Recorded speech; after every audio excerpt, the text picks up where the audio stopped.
Mengapa Korea Utara membuang-buang peluru kendalinya ke laut? Mengapa tidak menyimpannya agar Korea Utara tidak bernasib seperti Libya, seperti Irak, atau Suriah yang dihajar Amerika? Sebelum menjawab, kita melanjutkan pertanyaan berikutnya. Mengapa Amerika berperang melawan Tiongkok secara politik luar negeri dan sepertinya keduanya sekarang ini meningkatkan eskalasi dengan sedang memanaskan mesin perang untuk benar-benar perang militer? Namun kok keduanya tetap saling dagang? Amerika dan Tiongkok adalah negara saling dagang terbesar di dunia. Fakta, Tiongkok ekspor terbesarnya ke Amerika. Amerika ekspor terbesarnya ke Tiongkok, terutama manufakturnya. Tapi kok mau berperang secara militer? Dalam hal hegemoni atau kekuasaan, nampaknya Tiongkok berambisi untuk menaklukkan Amerika dan membuktikan dirinya Tiongkok adalah pusat dunia, pengendali dunia.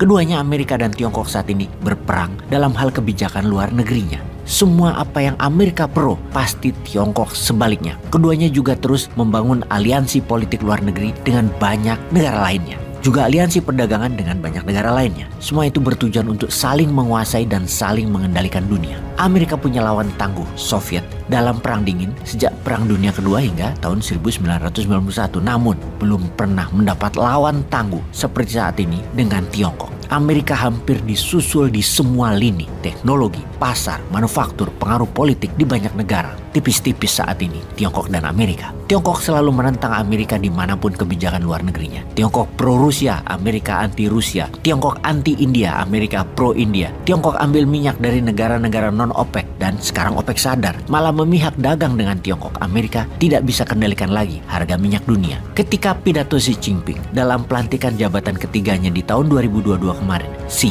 mengatakan akan menjadikan satu China, satu sistem. Ini adalah kode keras buat Tiongkok pasti akan ambil Taiwan. Saat ini, satu China, dua sistem. Dua sistem dikatakan karena mainland Tiongkok sistemnya komunis, Taiwan sistemnya demokrasi. Cita-cita Chiang Kai-shek adalah Taiwan akan menasionalisasikan mainland dan menjadikan Tiongkok daratan negara demokrasi. Di sisi lain, cita-cita Mao Zedong adalah menjadikan Taiwan bersatu kembali. Taiwan dianggap provinsi yang hilang, harus masuk kembali ke komunis. Itulah satu Cina, dua sistem. Amerika pro-demokrasi karena itu Amerika di belakang Taiwan. Kalau Indonesia pro yang mana ya? Oke, kita lanjut. Kita semua tahu bahwa Amerika adalah negara yang harus berperang karena perang merupakan dua hal utama agar Amerika memegang kendali dunia. Pertama, perang adalah sumber ekonomi karena APBN Amerika 20%-nya adalah keuntungan dari perang. Dan yang kedua adalah efek deterrent. Nah, kita ingin bahas dulu apa itu efek deterrent dengan mengambil contoh negaranya Kim Jong-un. Seperti informasi di awal, kita tahu ada sebuah taktik bernama deterrent atau efek gentar di mana strategi ini dipakai agar musuh tidak jadi menyerang atau agar musuh jadi takut pada kita. Strategi deterrent ini dikembangkan oleh diplomat dan mantan State Secretary atau Menteri Luar Negerinya Amerika Henry Kissinger, di mana dia mengatakan ada 3 faktor dalam deterrent faktor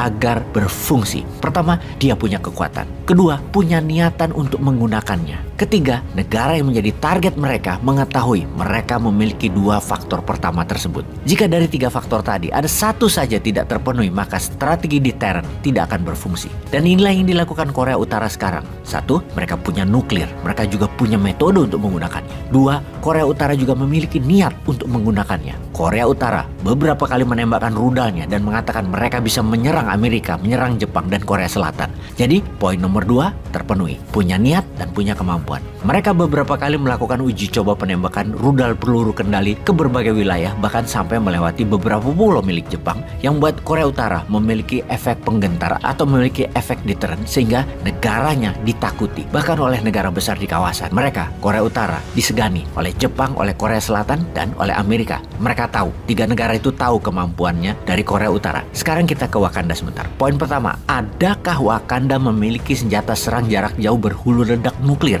Punyakah teknologinya? Punyakah kemampuan memiliki dan memproduksinya? Juga memainkannya? Poin 2, punyakah Wakanda niat untuk menjadi negara yang disegani di kawasan? Ketiga, tahukah negara-negara lain di kawasan akan kemampuan dan niatan Wakanda tersebut? Oh, tidak ada ya ketiganya. Oke, kita tanya lebih lanjut. Karena tidak punya deterrent faktor, posisi tawar kita lemah, ya kita pilih aja pada nempel pada kekuatan asing, kekuatan hegemoni. Pilih nempel pada kekuatan demokrasi atau komunis sebagai mitra.